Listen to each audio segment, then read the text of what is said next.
साथियों नमस्कार। हमारे मित्र साथी अमन आ गए धनेरा तक और हम कुछ समय पश्चात देरी पहुंचने वाले हैं।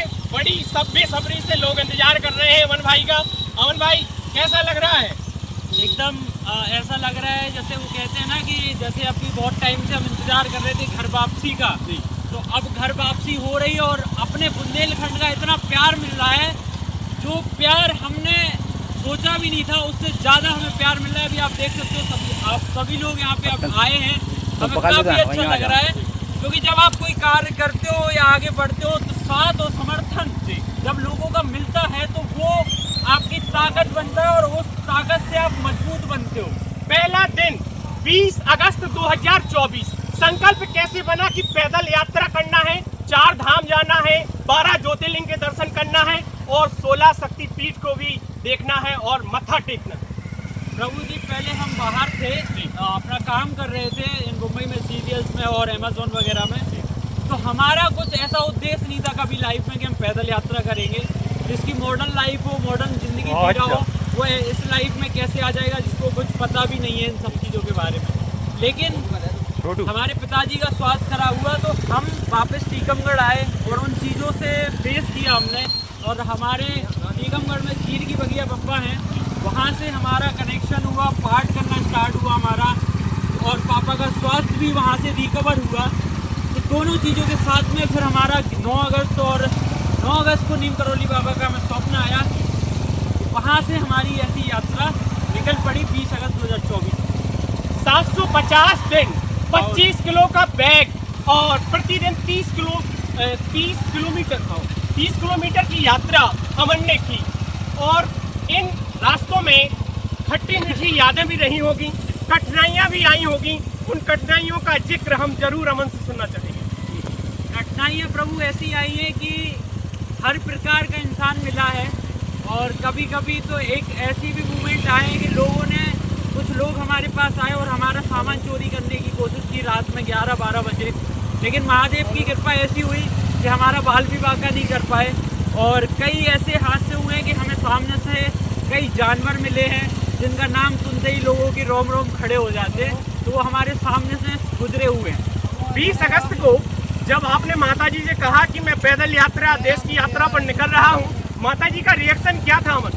काफ़ी वो चीज़ें हमारे साथ में काफ़ी चैलेंजिंग रही, क्योंकि कहते हैं ना कि अकेले लड़के को भेजना माँ के लिए कितना टफ हो सकता है।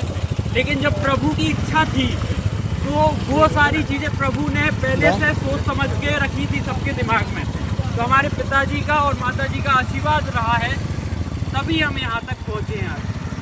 अब यात्रा का अंतिम पड़ाव है, धनेरा आ गए हैं। और आपकी जानकारी के लिए बता दें कि अमन की दीदी की शादी देरी हुई है, इसलिए हम लोग काफ़ी अग्रसित थे और इनका स्वागत करने के लिए, क्योंकि अमन की दीदी की शादी देरी हुई है और अमन के जीजाजी सोलू हैं जो हमारे मित्र हैं, तो हम लोग काफ़ी अग्रसित हैं। पूरा गांव तैयार है अमन को शुभकामना देने के लिए। अब अंतिम पड़ाव की ओर है और भगवान कुंडेश्वर के चरणों में मत्था टेकेंगे अमन। ये बताइए, जब यात्रा आप प्रारंभ करने वाले थे तो आपने यह सोचा कि पहले वाहनों से यात्रा करें या सीधा घर से ही निकलना था? क्या कैसा विचार? हमारे माइंड में कभी ये चीज़ नहीं आई थी, क्योंकि बाबा ने कभी ये फीड ही नहीं किया था। घर में सब कुछ है महादेव की कृपा से, लेकिन माइंड में बस यही आया था कि चलना है बस। अब कैसे चलना है, कहाँ जाना है, ये भी नहीं पता था। सबसे पहली यात्रा हुई थी हमारी कैची धाम की। कैची धाम तक ही यात्रा करनी थी हमें, नीम करौली बाबा तक।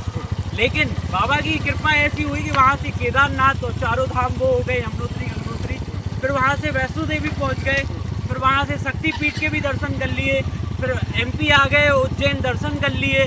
ऐसे ही करते करते पूरे 12 ज्योतिर्लिंग, 4 धाम, 16 शक्तिपीठ और 22 राज्य अभी हमारे प्रेजेंट में हो चुके हैं। तो अमन ने लगभग 15,500 किलोमीटर की यात्रा लगभग कंप्लीट कर ली है।